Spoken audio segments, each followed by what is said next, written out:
যে জীবনের গঠনের ক্ষেত্রে ভূমিকা রাখছে। আর সেখানে ভূমিকা রাখার পরও এই শনি কীভাবে খারাপ হচ্ছে সেখানে বুঝুন। শনিতে এখানে একটা তিল দেখুন, এবং প্রত্যেকটা রেখার মধ্যে এমনি তো শনি এখানে ব্যান্ড হয়ে বসে আছে। শনি এখানে হেলে যাওয়া মানে শনি যখন দুর্বল হয়ে যাচ্ছে, রবির দিকে হেলে যাচ্ছে। আর সেক্ষেত্রে শনি যখন খারাপ হয়ে যাচ্ছে, সাথে সাথে এখানে বৃহস্পতিও আপনার খারাপ হয়ে যাচ্ছে। তো এই যে বৃহস্পতি খারাপ হয়ে যাওয়া, শনিচন্দ্র বীর্যোগ মানুষকে অনেক সময় বিভিন্ন নেশার দিকে আকৃষ্ট করে দেয়।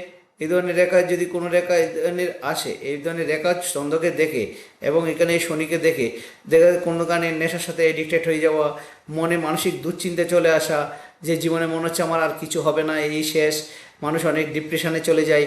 তো আমি আপনাদেরকে বলবো এখানে ডিপ্রেশনে যাওয়ার কোনো ভয় নেই, কারণ এই ধরনের প্রচুর এই ধরনের হাতের রেখা থাকে, এই ধরনের প্রচুর হাতের রেখা এই ধরনের থাকে যেগুলো কোনো চিন্তার কিছুই নেই, কিন্তু একটু